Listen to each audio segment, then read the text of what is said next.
Welcome back to my channel. This is Keya from princess world. তো আমরা সবাই ভালো আছি, আশা করছি তোমরাও সবাই অনেক ভালো আছো। তোমাদের সাথে একটা বিয়েবাড়ির ব্লগ শেয়ার করব। ব্লগটা প্রথম থেকে শেষ পর্যন্ত পুরোটা দেখো আর সাথে থেকো। জিনুদা ভাইয়ের বাড়ির থেকে আমি ব্লগটা শুরু করলাম। সকাল সকাল ঘুম থেকে উঠে কোনো রকমের রেডি হয়ে চলে গেছিলাম জিনুদা ভাইয়ের বাড়িতে, কারণ বিয়ের লগ্ন যেহেতু অনেকটা আগেই ছিল, তো সেই জন্য সব কিছুই আগে আগে হওয়ার কথা ছিল। বিয়ে বাড়িতে এত কাজ, সব কাজ গুছিয়ে উঠতে উঠতে অনেকটাই দেরি হয়ে যায়। প্রায় এই ঘরের মধ্যে সবাই মিলে ওয়েট করছিলাম। গায়ে হলুদের যা যা দরকার সেই সব কাজগুলো কমপ্লিট করার পরে গায়ে হলুদের রিচুয়ালসটা শুরু হবে। ভাই অত সহজ না, নেপাদের সঙ্গটা, নেপাদের সঙ্গ, নেপালাই পারবে। দেখি এবার দাদার খেলটা।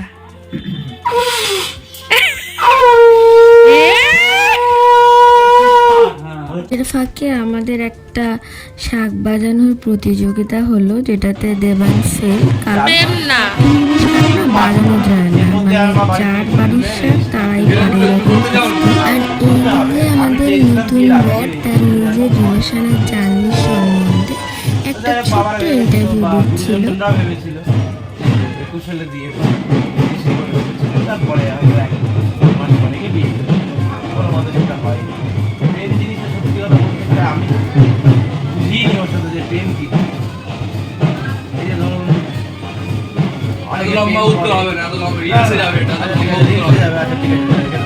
তো এইসব জিনিস করে আমরা আমাদের সময়টা কাটাচ্ছিলাম। তারপরে অবশেষে সবাই যে এখন জল ভরতে যাবে, তার ফাঁকে আমরা লাঞ্চ করতে বসে পড়েছিলাম, কারণ গায়ে হলুদের জল আনতে আনতে অনেকটা সময় লাগবে, ততক্ষণে আমাদের লাঞ্চটা করা হয়েও যাবে। তো গায়ে হলুদ হয়ে গেলে আমরা বাড়ি চলে এসে রেডি হয়ে নিতে পারবো। এই যে সবাই গায়ে হলুদের জল ভরে নিয়ে চলে এসেছে, আর এসে তো সবাই একদম নিচে ফাটিয়েই দিচ্ছিল। কি নাচা যে নাচছিল সবাই।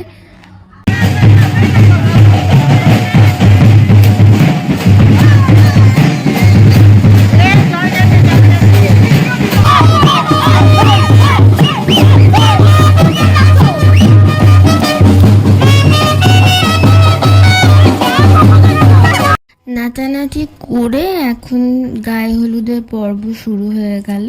গায়ে হলুদটা হতেও অনেক বেলা হয়ে গেছিল, মানে সেখানে সকাল সকাল হওয়ার কথা, সেখানে অনেকটাই দেরি হয়ে গেছিল গায়ে হলুদটা হতে।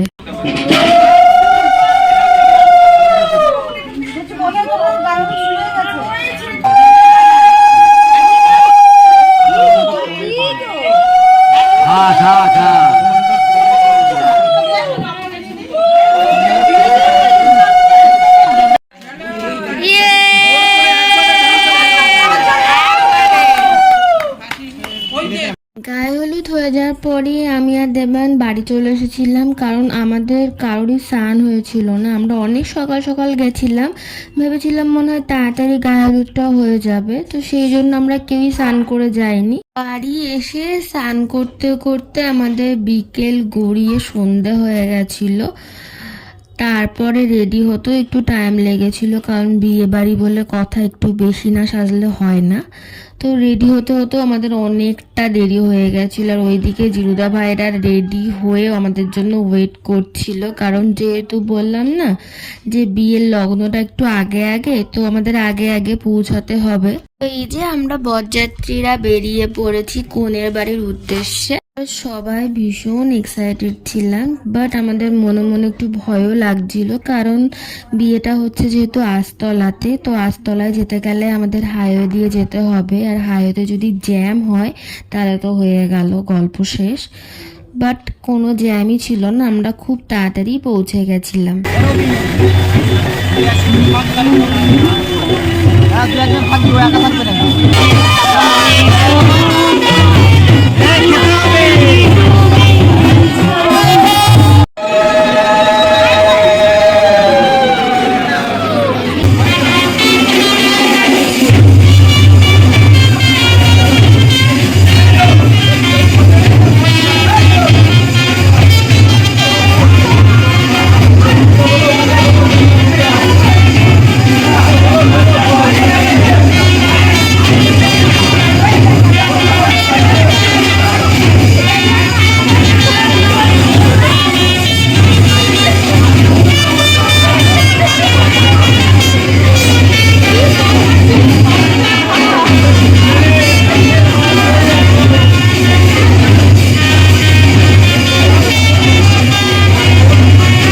বরকে আমরা বিয়ে পিড়িতে বসিয়ে দিয়েছিলাম, আর ওদিকে কনের বাড়ির লোকরা যেসব রিচুয়ালসগুলো আছে ওগুলো করছিল।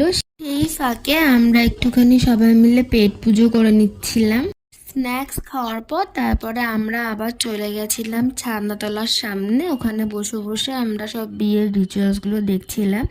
বেশ ভালোই লাগে, এক একটা বাড়ির এক এক রকম নিয়ম, বেশ মজার নিয়মগুলো দেখতে বেশ ভালো লাগে।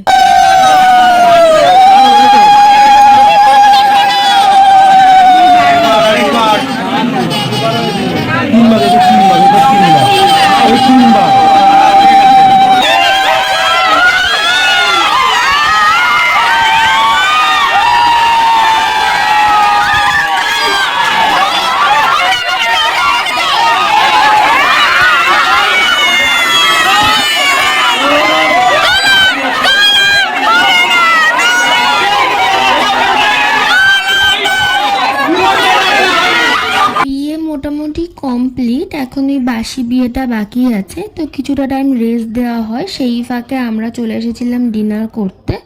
ডিনার করে তারপরে আমরা যাব বাসি বিয়ে দেখতে। ক্যামেরাটা একটু দেখুন।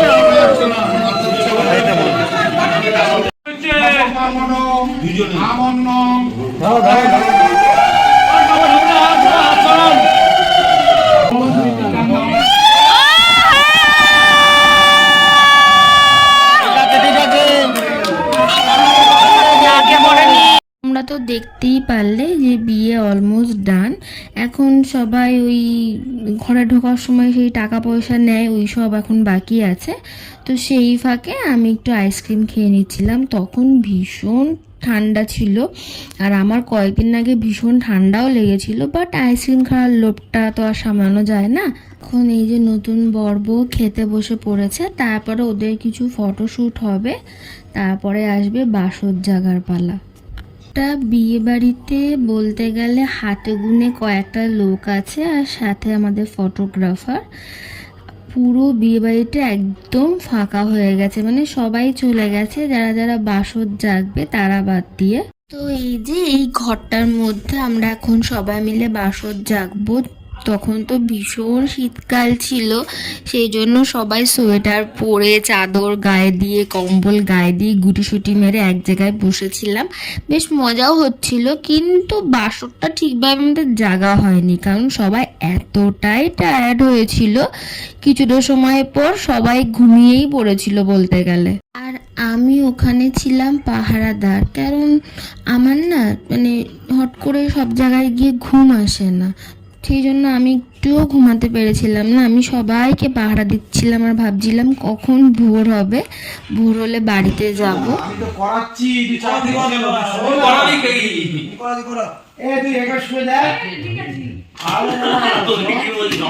শুতে হবে, শুয়ে পড়ে আসছে মনে হয় মাথা থেকে।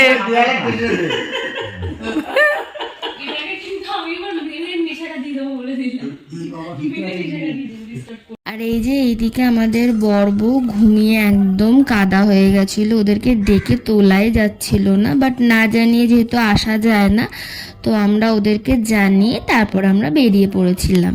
এইদিকে রবিদা ভাই একটা পাগল ডান্স দিল, তোমরা তো দেখলেই, খুব মজার মানুষ, ভীষণ হাসায়। আমার তো মানে রবিদা ভাইয়ের সাথে যেখানেই যায় আমার এত হাসি লাগে।